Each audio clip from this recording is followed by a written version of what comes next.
I love how unions have gotten stronger and stronger over the past couple years, and the amount of strikes have been increasing. Uh, in a lot of these cases, the strikers get what they want, which means pay increase, better working conditions, and various other things. Um, though uh, more more strikes would be successful if other workers were to join in and do a strike until uh, the workers who originally started striking got what they want. Like in France, when one group of people go on strike, usually every single union group will go on strike and support shutting down the nation. Um, Businesses can't do anything if everybody goes on strike, which would mean they would have to give in to the demands. Now to our developing news, thousands of auto workers are on the picket lines this morning. The United Auto Workers Union walked out on the big three automakers simultaneously at midnight. KTLA's Eric Spillman live in Glendale with the latest. Eric, good morning.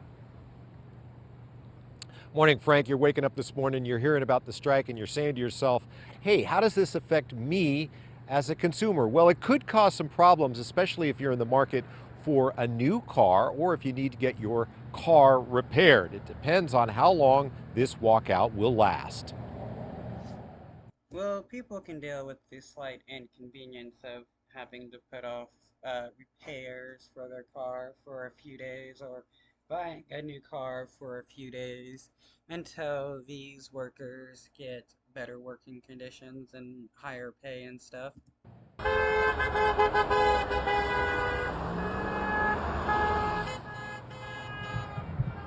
At midnight at a Jeep plant in Toledo, Ohio, workers honked their horns as they drove away. It would be their last shift until who knows when. They are now on strike. 13,000 members of the United Auto Workers Union set up picket lines at 3 factories, one in Ohio, one in Michigan, and one in Missouri. For the first time in 88 years, the union has called a strike against all 3 big automakers, Ford, GM, and Stellantis, the company that owns Chrysler. The UAW is demanding as much as a 40% wage increase over the next 4 years, the return of cost of living increases and pensions, and they want a 32-hour work week with 40 hours of pay. UAW President Shawn Fain says the automakers are raking in billions of dollars and can afford to pay workers more. Yeah, so many businesses are constantly bragging about their record-breaking profits, yet don't want to pay the workers what they should be paid. It's pretty crazy, and this is why there needs to be stronger laws protecting unions and workers. At this point, the strike is limited to just 3 factories to put pressure on the big 3, but the union could expand the walkout to include more assembly lines elsewhere. Record profits equal record contracts. It's our time, and all we want is our share of equity. We're not asking to be millionaires. We're not asking to join the billionaire class. We're asking for our fair share of the fruits of our labor. To see them get millions and millions of dollars, and we haven't got a raise in 20 years, it's unfair. It's about time that they pay up a little bit. So.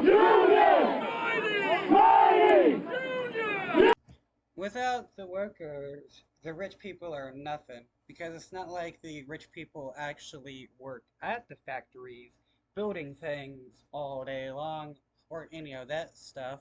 They just sit in offices and demand the workers to do everything, and they live fat and happy off of the work of other people.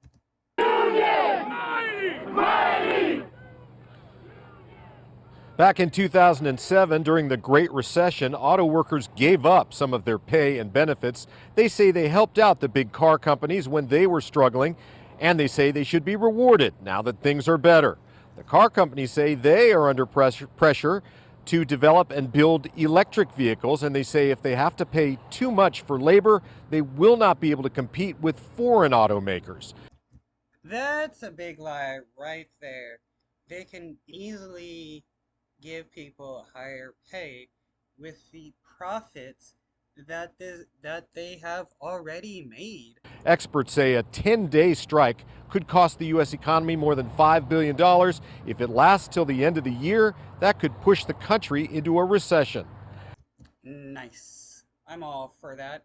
Not like we haven't dealt with recessions many times before, uh, at the cause of rich people wanting to screw over everybody. Uh, Let these workers supposedly cause a recession and screw over the auto business owners until they decide to give in to the demands of the strikers. How does all this affect you? Well, a prolonged walkout could create a shortage of new cars. Dealerships might find themselves with fewer vehicles on the lot. That would cause prices to soar. They could also run out of parts, which could cause big headaches and delays for people who need their cars repaired. We spoke to the Again, that's a necessary inconvenience for the customers until the workers get what they deserve. service director here at Star Ford Lincoln in Glendale. How much inventory of parts do you have? We have at least $1 million in inventory. So How long does that last? it depends on what it is. We have so many different model cars and so on. So waiting and hoping for the best and prepared for the worst.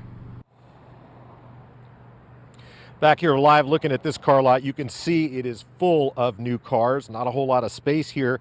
But even now, some of the most popular vehicles are in short supply. A strike obviously is not going to help make that situation any better, and especially if it lasts a long time, things are going to get worse. Oh, boo hoo hoo for the car dealerships. They're not gonna have cars to sell if the strikers have a long strike. Well, be in support of the strikers, demand that the automakers give in to the demands so that people can go back to work.